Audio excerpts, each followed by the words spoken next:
Hey, true believers, this is Englentine here with another top 10 comic books sold to readers. Yep, this isn't like Comic-Con, which is still important, but those are the books that are being ordered by the shops.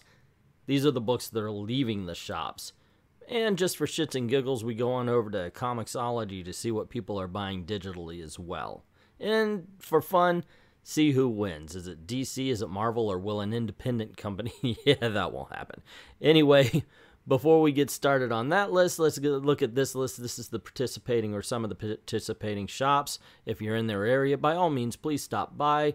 Always support your local comic book shop. So, without further ado, let's get this party started. At number 10 is Darth Vader, number 15. Number 9 brings us Batman and the Signal, number 3. At number 8, we have The Flash, number 45. The Terrifics, number 3, makes it to number 7. Number 6 brings us the 16th chapter of No Surrender, Avengers 690. At number 5, we have our only independent comic book. It is Saga number 51. Thanos Annual number 1 has shown some love as it reaches number 4. At number 3, we have The Hunt for Wolverine number 1. Readers aren't quite done with Lady Jane yet. Thor number 706 makes it to number 2. And in a shocking turn of events, a Batman book, Detective Comics 979, makes it to the number 1 spot. With no DC events and only Detective Comics and The Signal to come from Batman, Marvel took over. 5-4, it's a close race with one independent comic book coming from Image, and that was Saga. It just shows Marvel is knocking on the door, ladies and gentlemen. For all we talk about them, they are gaining some interest with readers. So here's what the comic shop owners have to say about what I think is pretty much a lackluster week. Big week for Marvel at FFF. DC took our number 1 spot in our top 10 bestsellers, with The Flash selling one more copy than Baby Teeth and Detective Comics. But Marvel took 5 of the top 10 spots. The Thanos Annual both closed out Donny Cates' run, and it did so by maintaining its numbers. Even at $1 more, people are still paying crazy amounts for the regular issues. We've marked up our first prints up to $8. So a $5 book isn't too daunting for these fans. Hunt for Wolverine also sold well despite being a pricier book. Doctor Strange and Damnation rounded out the top 10 at 9 and 10 respectively. Batman the Signal closed out its run with a pretty mediocre end. It might be the first Batman book to not make it into the top 10 on its first week. The Terrifics continue to be the only New Age of Heroes book to sell anything close to well. Yeah, I've already stated my disappointment at how the New Age of Heroes is doing, but Terrifics is a really good book, and to tell you the truth, of the books mentioned, most of them are books that I would recommend. Damnation? No, not at all. But all the others, Marvel or DC that were mentioned right there, yeah, they're good books. Pick them up. I don't think you'd be disappointed. On the indie side of things, other than Baby Teeth matching the numbers of Detective Comics to be our number 2 bestseller, Saga landed a spot at number 8. Redneck fell just outside of the top 10 at number 11, directly under the 2 other Cates books. The surprise of the week was the fact that The Prisoner from Dynamite actually sold well enough to make it to the top 20. There's not a lot of chatter around the book, but somehow it had a solid first week. Embarrassingly enough, The Prisoner was one I was excited to get, but just forgot that it came out. Oops. That being said, FFF has been known to push Baby Teeth aggressively, so I don't know, how that would affect things. It is a good book, and I recommend it, but it's a little skewed when FFF says anything about it. Marvel won! Well, technically, Saga won with number 1, but Marvel had 5 books to DC's 3 and Image's 2, so I'm counting it for them. We were lucky enough to get a pretty chunky Action 1000 reorder in just under the wire, and that came close to charting as well. Next week, the doors get blown off with Jason Aaron's Avengers going head-to-head against the unstoppable Batman. Should be fun. A lot of excitement around that Avengers number 1. Ed McGuinness, I like his art. I've read some of the story. It looks pretty good. Good luck to him. Batman and the Signal isn't Batman proper and therefore didn't crest the top 3 this time around. Avengers has had the least lag in sales of any weekly book since the store has been open and finished strong at number 3. Mighty Thor secured the top spot, although the real MVP of the week is Action Comics 1000 that truthfully won the top spot despite not being new. Good to know Action 1000 still taking ass and kicking names. Infinity War buzz didn't seem to give Marvel titles any significant boost this week. Saga 51 was our best seller, with the Thanos Annual and Mighty Thor 706 tied for a somewhat distant second. Say what? People didn't want to buy that crappy Infinity Countdown even though it had Guardians of the Galaxy and the word Infinity in the title? I am shocked. Color me surprised. Marvel had a bigger chunk of the top half of the list this week, thanks in large part, I imagine, to there being only 2 Bat books and nary a Watchmen in sight for DC this week. The Hunt for Wolverine #1 seems to have folks curious about how Marvel's formerly ubiquitous mutant is spending his recent resurrection. Hot on its heels, though, is Jason Aaron and Russell Dodderman's denouncement and final issue of Jane Foster Thor era, with Mighty Thor 706. And we will see how that matchup goes this week as we've got the Avengers #1 Batman. We'll find out how well DC is doing up against some Marvel juggernauts.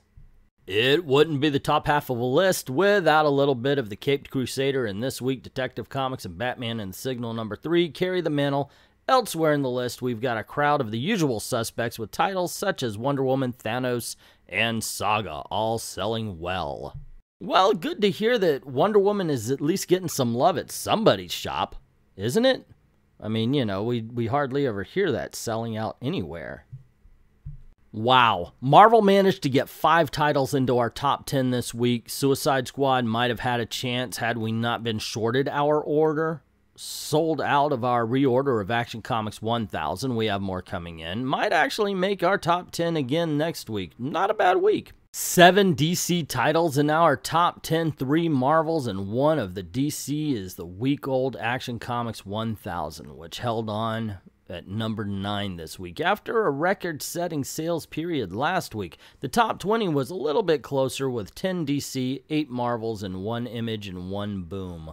So it sounds like DC really only won 1 shop, otherwise it was Marvel. However, if you pay attention, it really wasn't because Marvel was strong. It was because DC was weak this week. You know, they put out a couple of books that people wanted to read. Thor 706, the Thanos Annual, so forth, so on. So, yeah, it really does seem like Marvel won just because they had bigger and better books and DC was putting out regular fare. That being said, Marvel did still win the week, and a win is a win.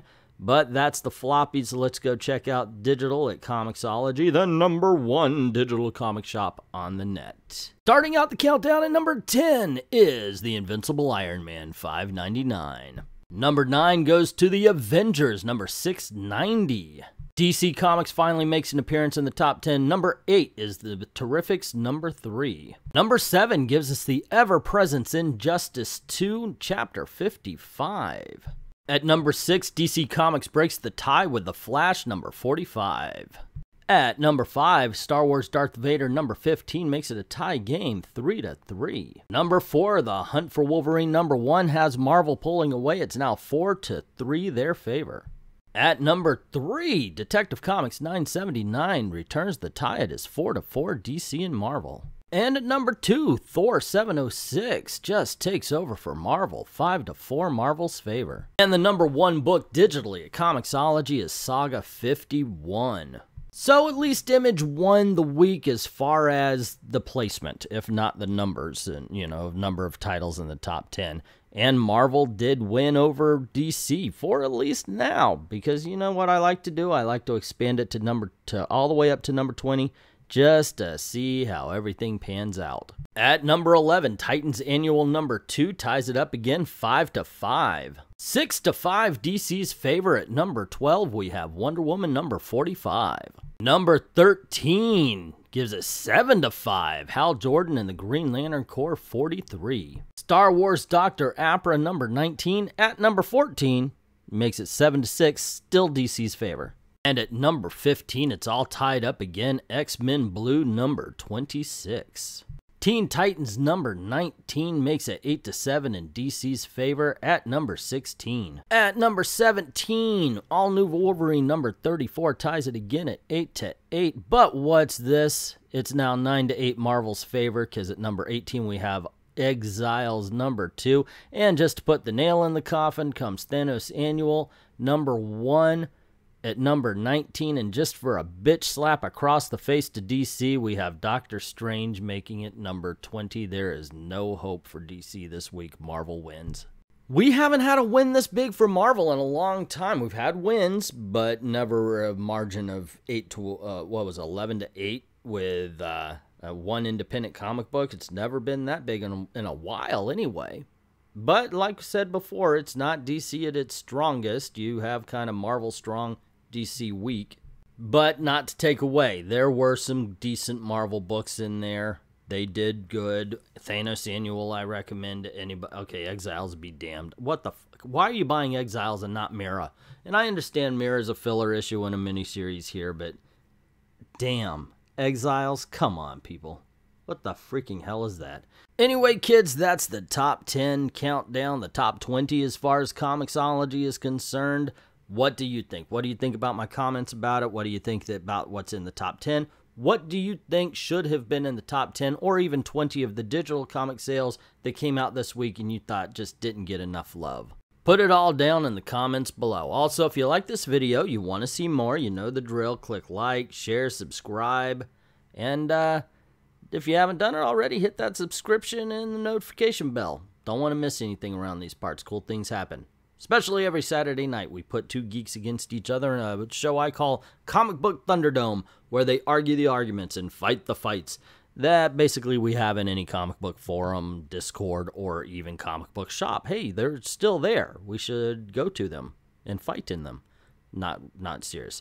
Anyway, check that out every Saturday night, 9 p.m. Eastern Time, right here on I Love Comics. Also, this is a way to make a living, so if you don't mind helping the channel, go on over to Patreon. The link is in the description below, and drop $1 in the till. Helps keep the lights on, helps keep making videos and buying better equipment and better software to make better videos for you. Thank everybody who's already done that. And to everyone, all of the true believers out there, thank you very, very much for watching.